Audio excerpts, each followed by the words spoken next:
Welcome to a new episode of the Rectified Podcast. My guest today is Savonne Anderson, founder of Aya Paper Company. Welcome, Savonne. Thank you. I'm so happy to be I'm here. so excited too. We're going to talk about Aya Paper Co. and how it started and the story and what's going on with you. So maybe let's just get started right away. In your company, you sell greeting cards that are super cute and everything Mhm. basically made from paper, which is something Yes. that I'm surprised people are loving and using and the in this digital age and all of that. Right. Yeah, so tell me a little bit more Yes. about how did you get started? How did you get this idea and how I mean in this digital world, like how is paper making a comeback? Yes. I started I a Paper Company in 2019. I was a graphic designer at the time. I actually went to school for new media and digital design. Mhm. I was making physical products was not high on my Yeah. list when I was in school. It was a digital design class. I didn't do many physical things, but when I graduated, I got an internship. I was working at an art museum, and that's when I started to get more interested in physical objects. I was working alongside many artists in my job there and making artist books, making exhibition brochures. So that's when I started to work in print. And I started to realize that even though we're in a digital age, paper is not going to go away. Mhm. It's just not. There are Yeah, certain formats and certain things that people are no longer using, but nobody wants a digital birthday card. It's just not the same as getting a physical one. exactly. In the sense of, people, yes, we do ebooks, but everyone still likes physical books as well. Even though we are in a digital age, there are some things that you just need tangibly. And it's also about knowing your audience. There are some people that will do everything digitally. They don't like physical objects, but that's not my customer. Mhm, mhm. So being very clear that just because everybody doesn't really maybe want print or paper objects, that doesn't mean that a lot of people, Yeah, don't fall into that category of yeah, folks who do. yeah, So that's kind of, to address um the changing tides with, the difference yeah. between digital and print. And people are surprised to know that this industry, meaning greeting cards and gifts and stationery, this is an industry that is constantly growing. It's growing over the past years and it's projected to hit 40 billion globally by 2030. Wow, So yeah, yeah, I'm lots impressed. to live I on. I I'm impressed. I had no idea, to tell you the truth, that this is what's happening in this industry. But then I met your brand and, I started like researching like what's going on and I was really surprised. Um Mhm, I am one of those people who read physical books and not digital because I'm on mhm. screens all the time and I really want to rest and like Right. turn everything off and just open a book and Exactly. touch it. Maybe it's old school, I don't know, but this is what I like. So you found your group of people who really love that. And how did you come up with the Yes. idea of making greeting cards while there's like very big companies who create that and they're Right, very well right. known for all the designs they have and everything that they do. Exactly. I'm someone who I've always loved greeting cards. There's literal hours of video footage of me as a kid opening up all of my birthday cards before I could even read. I love the idea of Wow. getting cards, knowing this is like something someone wrote for me. So growing up, they were always really important to me. And as I started to get older, I became the one that was giving cards. So I Mhm. loved going out and getting cards for different birthdays, occasions, just because I was always the person who wanted to go in a gift store and just buy some cards to just have on hand. Um, but I started to realize that it was hard for me to find products that actually looked or sounded like me. Mm. I couldn't find cards for my Black father on Father's Day. There was nothing that looked like him on there. It was very hard for me to find a card to give to a friend who was going through a hard time that felt like this is something I would actually want to say to her. Mhm. So I realized, well, I thought if I'm having this problem, if I'm feeling like something isn't quite right here, I wonder if other people are feeling the same. Yeah. So I started to ask around, And I found that a lot of other people were also disappointed. But like you said, this is one of those industries where there's so many big companies. Mhm. We know about the huge conglomerates that are dominating the Yeah. market. So because they take up so much space, we think that that's all that exists. So I started to realize that there are a lot of small companies that actually do make more interesting and fun and authentic greeting card options. And that's when I realized, okay, there's room for me here. Mhm. Because if this is a $40 billion industry, Yeah. and I don't need to take up half of the industry to make money. You can take 1% of the Yeah. market and still be very successful. So Exactly. once I realized that, I was like, okay, this is something that I should look into. And like I said, I'm a graphic designer, so it was something that was an artistic outlet for me Mhm. as well.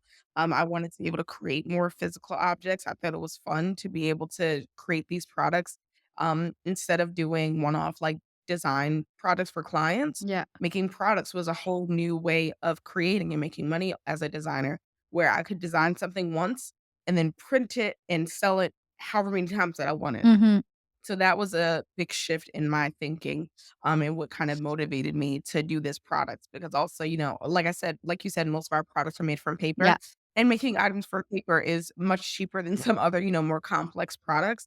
So, initially it was really out of convenience. It was like, okay, I really like this. This is a problem that I see. Mhm. And like, it's very simple to produce Yeah. and I can do it sustainably. There's no plastic involved. So I can use recycled paper. I can print it locally here. I don't need to necessarily go overseas to Mhm. produce it. So it just felt like the perfect storm. And like I said, it's something that I also am just super passionate about. I think that giving cards is just such an impactful and low cost way to show people that you care about them. Yeah. So the stars just aligned for it to be greeting cards and gifts. And in the beginning, there were a lot of people that were very confused as well, like, "Why this? What made you Yeah. wanna do that? It's so random." Yeah. But everything happens for a Yeah, yeah, reason, and I yeah. think that I'm someone who I am very strongly connected to my intuition. So if my gut tells me to do something Mhm. or I feel called to something, I try not to question it too much. I just go. And that's a lot of why I ended up, running this business for 5 years and quitting my job 8 months into it to do it full time. I follow my Yeah. gut and it's been taking me Yeah. to good places. That's really amazing. That's really amazing. I mean, since 2019, so it means that it's working. So it's not like a Yeah, 1 or 2 year thing. Um, right. so, Savon, do you design the cards yourself or do you have like designers who help you out? Yes, it's a mix. So, over the past 5 years, being an entrepreneur, there's so many different hats you have to Yeah. wear. So, it's very rare that I have the capacity to design everything on my own. Mhm. But it's also, on the other hand, it's really fun for me to work with a team. That was something that I always really wanted was to work with a team of designers where, we could bounce ideas off each other. I can, come up with the idea and help someone, execute it in a way that feels unique and authentic to them. So it's a team of designers. Everyone is a Black woman artist that I work with. I was really I was really committed to doing that because of my experience as a designer. Mm. So one of the other reasons that I started this company was because I was very frustrated with the traditional career trajectory for designers. Yeah. There's a lot of you got to put the years of work in order to get like an art director position or to be, in more of a leadership for Yeah. creative roles. And I just did not like that. Mm. I was 25. I was Yeah. only a few years out of school. And I was like, "No, I don't wanna be, like, working at an agency, like, sitting at a desk just churning out, all these churning out work and deliverables with no, like, real creative aspect, Mhm. to it." So, I said, "Okay, I'm gonna go and do this business, and when I do it, I'm gonna help other people who are designers build up their portfolio in a way that is meaningful. So allowing them to create designs originally, having these products that are actually sold online, having their products that they design be sold on shelves in major retailers. Mhm. So that's been a really important thing for me because the opportunities for designers, especially when you're young, especially when you're a person of color, especially when you're a woman, Yeah. it's all these things that, people have biases against Yeah. you. So being able to curate a team of Black women artists to create all these really beautiful products is really Mhm. great.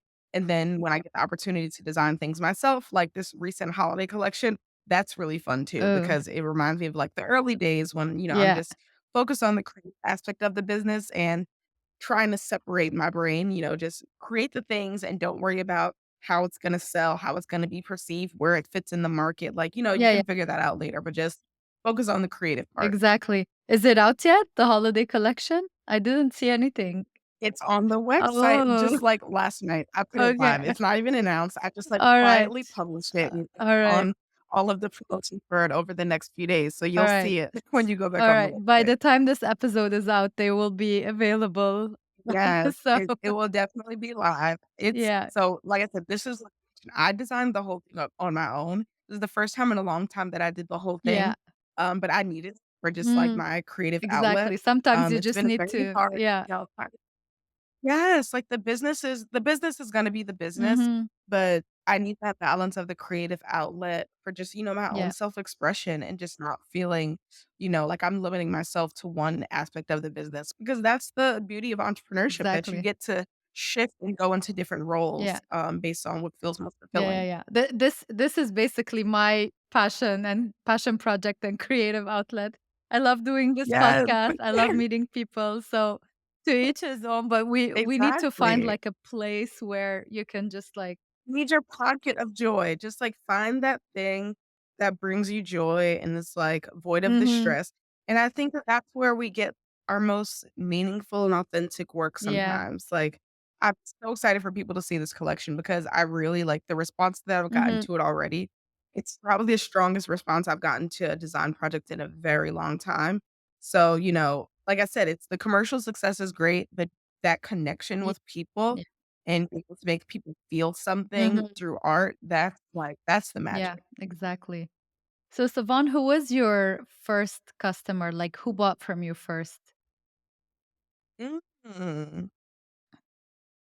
My first customer, I don't remember who it was, but I'll tell you the situation. Mhm. So, I decided to launch my business, at an event at, like, a marketplace. Okay. There was this sustainability marketplace, which at the time felt like, perfect for me because in the very beginning, the brand was focused on creating products from 100% recycled paper, Mm. which we still do, but that was, like, the focus, not so much on, like, the look and the feel. I was focused on the production, which was a lesson that I learned later on how to shift that in order to help the brand perform better. Yeah. But yeah, so there was a sustainability event and I decided to attend that and sell my products. So I set up my vending table and I think in total, I probably had like 50 products on me. It's Okay. like four different designs. And I set it up. It was, I felt really good about it. I was just like, this is going to be it. Cause I didn't want to just launch online and then no one gets to the Mm. website. I was like, Yeah, yeah, yeah. "That's not gonna feel good for Yeah. me." The live responses, I needed to feel like a moment. Mhm. So, I turned the website on and I got some orders on there, but the first order in person, it was someone who just walked up to the table and she's like, "I love this. This is perfect. Love this design." I was like, "Yes, and it's made from 100% recycled paper, and I designed it myself." And she's like, "This is amazing. I'm buying it." And then afterwards, she's asked me, "How long have you been doing this?" I said, "Actually, today is my launch day." And she was so impressed and, like, so surprised. And yeah, like I said, I don't remember her name, Yeah. but can see her face Yeah, yeah, very yeah. You clearly know and just, her. like, that look of shock, like, "Yeah, like, this is the first time you're doing this?" Mhm. She's just, like, so impressed, and that was so important for my confidence Yeah. just to, and I sold out of 2 designs that day, and those 2 designs are still bestsellers to this day. So Wow. it just tells you, like, how I like, the mission and the vision for what I wanted to do, it was so clear from the beginning, and Yeah. it's resonant even to this day. Mhm. So, yeah, my first customer was a woman who came up to me at that New York City event, and she brought, like, 3 things, and it was great, and it Mhm. was, like, Yeah, yeah, the yeah. first of many, many purchases, and it just showed me how important it is to talk to people in person to, Mhm. meet your customers and hear their live feedback because you learn so much. Exactly. I really love that you went in person for your launch day, let's say, instead of going online because online, first of all, maybe it's your friends who will go first because that's how they will I mean, who's gonna know that there's a new website and they sell these cute things, you know? Exactly. But in person, you just see like raw, real reactions from people who don't care who you are or don't know who you are and Exactly. they're not doing this to please you, but to they actually love Yes. the product. So I really like that Exactly. that you did it this way. And do you still do like in-person events or Absolutely. I still do them Mhm. for the exact reasons you just stated. It's, to get the raw, really reactions. It's easier in my experience. Every business is different, but for our business, it's so much cheaper to acquire customers in person than Yeah. online. Yeah. If we do an event and, you pay your vendor fee, but depending on the foot traffic, and how many purchases we get, the vendor fee pays for itself. We Mhm. always are profitable at events. So I've been very strategic about participating in events where I know that folks who will be looking for our products or appreciate them will be there when I know we're gonna get the foot traffic. Because like I said, it's a customer acquisition opportunity and to acquire a lot of customers and also getting that live feedback whenever we have a new product to be able to hear what people like, to just watch the customer trend, Yeah. depending on what products are in the front, what's the best seller, Mhm. what is it that people keep going to, like why today at this event do these customers like this Yeah. product over this one? So it supports all of the digital marketing, um, for sure, but getting it in person, at least for me, it helps you a lot the data that you don't always see by just looking at the So numbers, true. Yeah. but learning about the customer behavior and watching those patterns. So it's helpful, doing the events is helpful in terms of learning about the customer, Mhm. optimizing our marketing strategies, and, getting that live feedback on the product line as well. Yeah. Yeah. This is so true. Speaking of customer acquisition, your product is relatively cheap. It's not like a $500 product or a $1,000 Mhm. product. So it makes total sense. Like if you go online and you want to do, let's say, advertising, it costs a lot to get one client. It may cost you even more than the price of the card. So it Yes. doesn't make any sense for you to like spend that amount of money. But other than that, your social media is pretty cool. I do check out. I saw what you're doing, and it's really nice. So tell me a little bit more. Do you create this content yourself? Do you have a team? Like how did it all start on social media? Yes, social media is like the backbone of our business growth. I can and Instagram specifically, Mhm. Instagram has been so instrumental to our business growth. That was one of I definitely had the Instagram account set up before I had the website. And I was like posting behind the scenes, like just doing something super early on. And in the beginning it was just me, but a social media manager was the first person that I hired actually. Yeah. After This was someone how much who time? like 2 months. Oh, oh, that was pretty It early. was very Yeah, early. yeah, that's It good. was because I already could sense that, like Mhm. you said, like, I could afford ads. It was so early Yeah. on.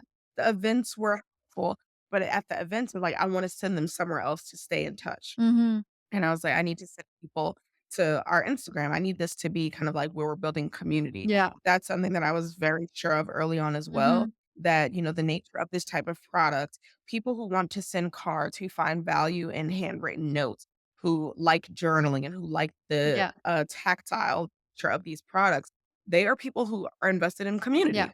So these are people who will follow, they'll keep up, they'll watch, they'll tune in to the live, they'll subscribe. Mhm. So I knew early on that that would be a really Yeah. important, platform, Mhm. but I also, early on, I had a full-time job, so I didn't have the capacity to Yeah. do it. Yeah. So that's why early on, Okay. I decided to hire out, but it was such an important Yeah. decision. I had no regrets about it because the person who I hired, she was just so great at her job. She was someone who, we met on social media actually, and I was just telling her about the business, and she's like, "I wanna get into social media management. If you're open to it, I'd love to do this for, I have paper co, Mhm. we can work something out." And I was like, "Sure, why not? What do I have to lose?" Yeah. And it was such a great choice because she was invested similarly to me in building community Mhm. and how can we authentically get people excited and how can we share valuable content and also being super innovative and trying new things and not feeling like prescriptive about Yeah. anything. That's something that I really value about how I run my business. Anybody who joins the team, I'm always like, we don't have to put a ton of resources into doing any one piece of content, Yeah. but we do need to make sure that it resonates and that it's on brand. Mhm. We can be super scrappy and efficient and just like get the job done, but make sure that when people see it, it feels like us, it feels authentic and it's not Yeah. forced. So that's been what I think has helped us to grow so much on the platform and also more recently, I've learned that people just like to see me. That's Yes. something that I've been Yes. leaning into more. Yeah, when you go on our Instagram, you see lots of my face, and that's something that if you scroll back, there was not a lot of that. But I'm leaning into it more, just recognizing Mhm. that um, some brands, the founder is, a big selling point. Yeah. And that's definitely true for me. People come to events because they want to meet me and learn more about the brand. So, a big part of the social media is making myself visible and present, and sharing my perspective about how we're building things. Yeah. Yeah. I mean, there are so many things, like now talking to you and having seen like what's going on your social media. There are so many things I believe that contributed to this success on social media. Um, First of all, you were lucky to find the right person from the beginning.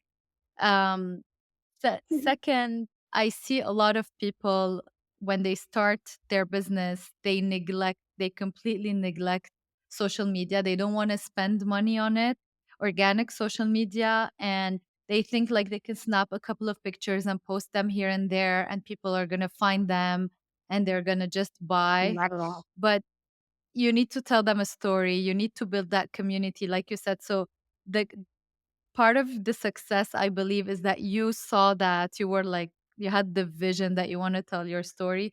And more importantly, showing yourself, because for small businesses, it's very important. They're buying from you, they don't care about Yes. the greeting card as much as they care about you, your story. Why did you do it? Everything that your brand is about and your company is about. Exactly. And I think I wanna go back to what I was saying before about, my shift in, like, how I communicate the brand values. Early on, it was, "We are a sustainable greeting card company. Everything's Hmm. made from recycled paper." That was my key messaging point. And it took me maybe, like, 2 years into the brand to realize and to just, like, listen to my customers when they say, "I love the way this looks. This reminds me of me. I see myself in Mm, this. I say this." It was about yeah, them seeing themselves and the product.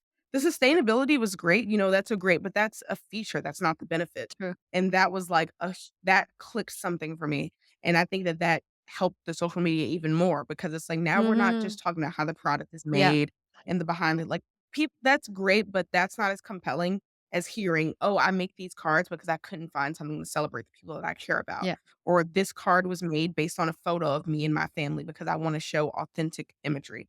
Those are the things that get people really excited and invested, and that's been really fun to create Mm, content around as well. Just, finding new ways exactly. to tell stories. Exactly. This is, I mean, every single brand should basically sell the feeling, the experience, and not like the product attribute. It took you like a Mhm. couple of years to get that from based on the feedback. But again, I see that you're like, you have always that vision, and you see further than what Yep. you have in front of you. This is Mhm. similar to the story like McDonald's. Who doesn't know McDonald's? Why is there always a clown at McDonald's? Because they sell happiness. They Mhm. don't sell you the burger and the Yep. fries and all of these things. This Exactly. is this is the same thing, but on Right. another level. Um, so social media, Instagram, you rely on it organically. Did any of your content like go viral? Like what contributed to this growth all of a sudden? Yes. So one of our big periods of growth was actually in 2020, where, as we all know, there was this huge push to support Black owned businesses. Yes. And because we were a business that had already been established for some time before that, it really helped us because we were, like I said, we were already on Instagram, already posting great content, already showing our values, already had, really great products. We were starting to get into do a little bit of wholesale, so we were primed for that moment. I remember like in I think April, we were like, we want to hit 15K by the end of this year, 15K followers. Let's do it. And at that time, we were maybe at like 4,500. But it Mm. was just, we're seeing the traction. We're like, we can do this. And then we got featured. Fenty Beauty did a post of like Black owned Oh, businesses to support. And we were amazing. in that list. Yeah. And then Architectural Digest did one, and we were in that Yeah. list. And then I think Jessica Alba did one, and we were in that list. So those, like, it was probably like 5 really great curated lists that helped us to Mhm. get there. And, at that time, I told myself that it was luck, But in hindsight, I know it wasn't luck, it No. was being prepared Yeah. because, like I said, we already had the platforms, we had a clean website, they go on and see that it's established, they see the story behind it. We were primed for that, like, just being press ready, and that's something that, I feel very lucky that I had the foresight to do that because without that foresight, we wouldn't have been ready to take Yeah. advantage of that. So because of being ready, we hit 15K in June Mm, and not at mm, the end of the mm. year. Yeah, So it was a huge boost for us. yeah, And it was really great. It's something that I still struggle with sometimes though to this day because getting that big boost in following, people don't talk about like getting a lot of followers at one time can be very hard to manage because how do you keep them all engaged when you make that huge yeah. jump? So even though we have like almost 20,000 followers, we still struggle with getting a lot of more of them engaged in the content. Mm, Something that happens to me a lot is people will, ask for the Instagram and they'll go search. They're like, wait, I'm already following you. How did I not know that? And because they're part of that big yeah, group that yeah, followed us at this one time, but then there wasn't, that strategy to keep them engaged. So even, 3 years later, that's something that I'm working on now, still figuring out how to re-engage those folks. mhm, So that's, a part of going viral and getting a lot of followers at once that can be challenging. But that's where, the strategy yeah, comes in and figuring out how to re-engage, how to retarget them, how to keep creating new content to bring them back around. And like I said, going in person, that helps us to re-engage people unknowingly. Because, if there are 15,000 people that follow us, chances are that some of them will run into us at an event somewhere yeah, in New York, New Jersey, sometimes in DC, we go all over. So being that giving them more points of access for us. I think the correct me if I'm wrong, but I think it's that people interact with brands 6 times before they make a yeah. purchase. There's something like It used that. to be 6 7, but now it's, like, even more with, like, the amount of content and the speed, and right. so the number is changing. So packed. Yeah, they're talking about 12, but there's, like, yeah, it's crazy, but usually the Well, yeah, number is even 7, but, yeah. so let's just round it up to 10, Yeah, yeah, like, yeah. if I have somebody has to see Aya paper code 10 times, that means I need to speed that process up. So Mhm. we need to put more content. We need to do brand partnerships. We need to be on the podcast. We need to be at the Yeah. events, like, because that's how they start to say, like, "Okay, I've seen it enough times, let me now do this." Mhm. And like I said, because I go and talk to my customers in real time, I see it happen. Where they'll say, "Oh, I think I saw you in this magazine or in this Yeah. article, or I got this journal." People say this about the journals all the time. Mhm. One of our big marketing initiatives is gifting and sponsoring different events. So Yeah. if there's a gift bag for an event, whether it's something like a small event with 20 people, we'll give journals. Or if it's, a major event, we just donated I think 500 greeting cards for a conference that I forget Reese Witherspoon. She throws a conference it's called Shine Away. We donated a bunch of cards for that. Yeah. And doing things like that is again another touch point. So if they've seen me in all of those contexts and then they're at an event, they say, this looks familiar. I think I saw this on social media or I've seen you on that podcast. Mhm. Like Yeah. those different things, they all have a cumulative effects. So that's why like marketing is so important. Mhm. And it takes a while to start to see it, especially in Yeah. those early days. If you're not doing digital ads, I think that can be very discouraging because you feel like you're doing all this work and it's like, where is it going? But you have to keep doing it because eventually those people will tell you, oh, I've seen you here. I've seen this. So yeah, you just Exactly. have to stick at it and Yeah. diversify Yeah. it. Do as many different platforms as you can. Yeah. And have so many different touch points where people can see you and find you. And then, your brand will be top Exactly. of mind all the time.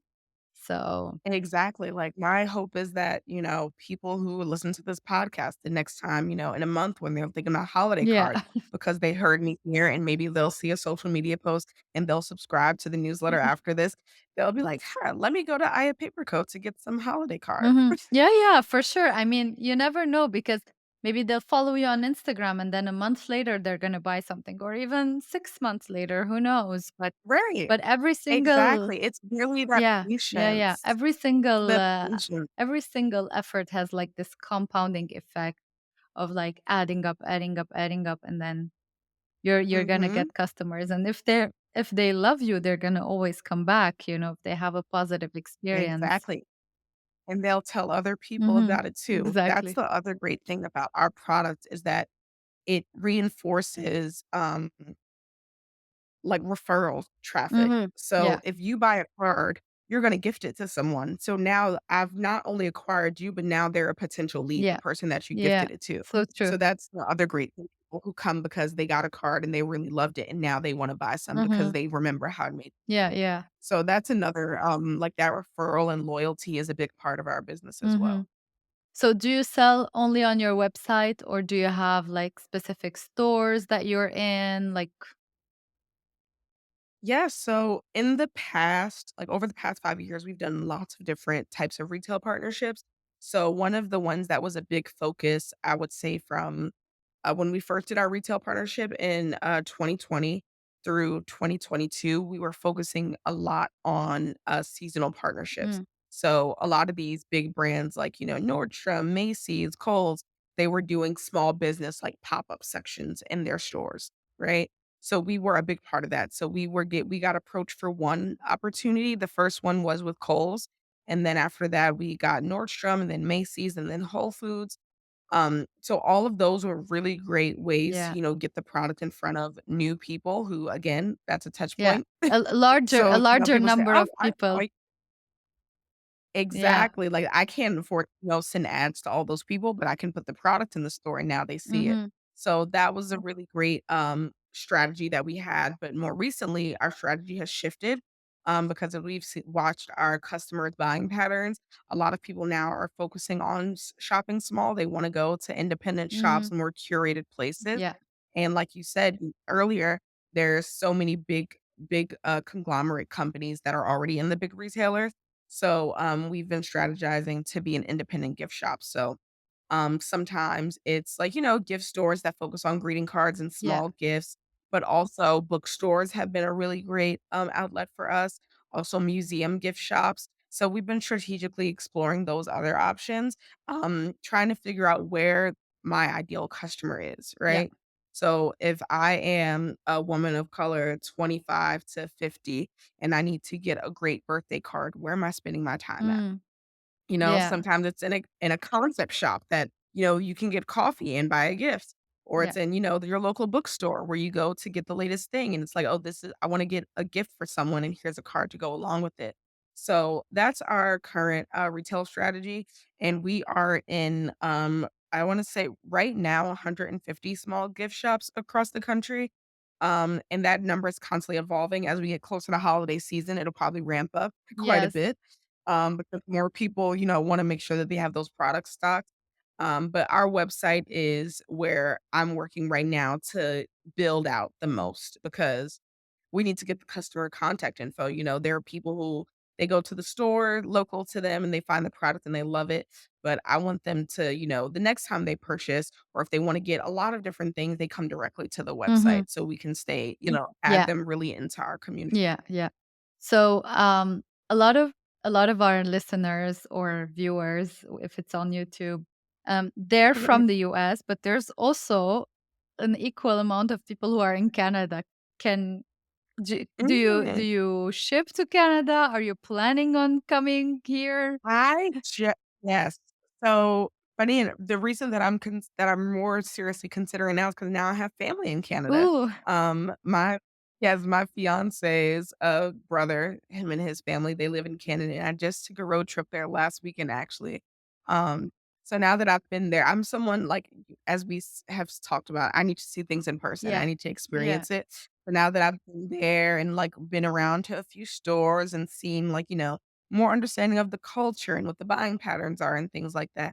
I am thinking about that expansion. We technically have the ability to ship to Canada on the website. We don't promote it very Mm, heavily right yeah. now. But yes, if anyone wants to be a part of us doing this trial for shipping to Canada, please slide in the DMs. Yes.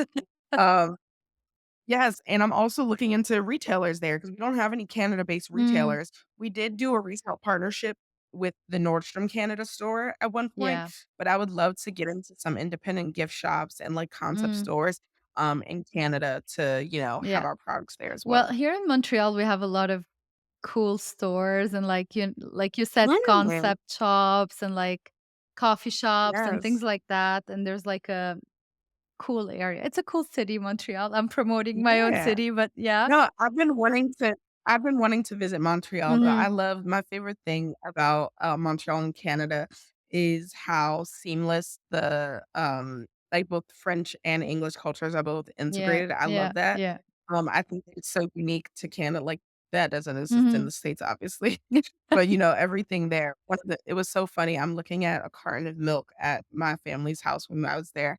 I'm like, what kind of milk is this? I can't read it." And she's like, "Oh, just turn it around. The English is right Yeah, there." I was like, "Whoa." Different languages on each side of packaging, yeah, like, we don't have that. yeah. That's another thing that I'm considering as we expand, You have to do that. having to, adjust the packaging to have French, you know? Yeah. So those are the things that I'm considering as we, think about that Mhm. expansion. But yeah, that's what happens once you hit the 5-year mark in business, you have Exactly. new, challenges to address, new Yeah, opportunities yeah. for growth to get from, the 5 mark to now the 10-year mark. Mhm. So other than Canada, what's next for Aya Paper? What is next for Aya Paper Company? So one of the big things that is next is a planner. So people have been asking us Yeah. to create a planner for so long. And it's really, I can honestly say that I have been the holdup because I don't love planners. I'm a journal, notebook, like free Mm, form mm. person. Like the prescriptive nature of a planner, I've just always like been very resistant to. But this is part of my learning experience as a business owner. I am not my No. customer. I have to listen to what they want, not what I want.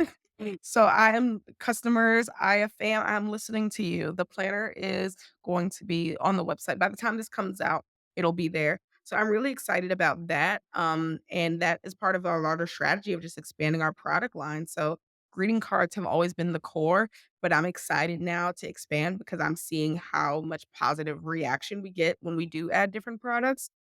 We added our first meditation deck earlier this year, and it's Yeah. been the number 1 seller all Yeah. year I long. saw that one. So It's really nice. Yeah. yes. So that was my push. I'm like, "Okay, people really like this." In calendars, people always love. So adding more of those Mhm. sideline products and figuring out what it is that people really appreciate for us, because that's what's gonna help with, the overall expansion of the Yeah. business. So yeah, that's my big goal. And then getting in a national retailer. Like I said, we're doing the independent right now, but I am looking actively for potential partner where we can have our products on their shelves, like not the full collection, but maybe like 50% of our collection with rotating items all year round, dedicated shelf space. Mhm. So that's the next goal to help us to be able to compete with, the big conglomerate brands Yeah. that have that dedicated reshelves Yeah. of retail shelf space. So Yeah. trying to, like I said, part of the reason I started this company because I was standing in those aisles and just disappointed. So I want to be there as the option for those Mhm. people so that they don't have to be Yeah. disappointed. Well, I wish you the best of luck, and I hope someone will listen to this and they'll say, "Oh my god, I really need to Yeah, have her in my store." Um, I hope so yeah. too. Savon, what's one advice you can give to any entrepreneur who wants to start something new, and is like hesitating because, oh my God, there's like giant companies. How can I do this? Or like this industry's dying and this and that, all of those limiting beliefs and self doubts. What would you tell Mm, them? yes. I would tell them that feelings are not facts. Look into the data, look into the numbers. Just because you think or you feel that this is a dying industry or that it's too big for you, that doesn't mean that it's true. The best way to correct limiting beliefs is by challenging it with a fact. That's the Yeah. advice that I would give. So whatever industry you wanna go to, do your research, look into the market size, see what other people are doing, how much money they're making, what share of the market they have, what do you have capacity to really work for and go after. Don't just let, your belief or your thoughts or like because a lot of times our beliefs and thoughts are what other people have projected Mm, onto mm, us. yeah. But don't let what you've heard and what you think may be true get in the way of you making money, truly. So do your research, do your digging around and make like a list of the facts before you go into it. So that way, whenever you start to doubt yourself, you can literally just look at those facts and say, you know what? Actually, even though there are you know, 3 big companies that take up the major share of this market. I have the capacity to go after 1% and I can be a millionaire. Yeah, And that's gonna be my motivator to keep going after it because I know that it is possible. And I've seen other people who have gotten their 1% and become millionaires. So there is, find the playbook, find the things that you can refer to help you on your journey. And don't just rely on what you know. It's like there's so much information out in the world, so go after it. I love this. Savon, to wrap this up, where can our audience find you?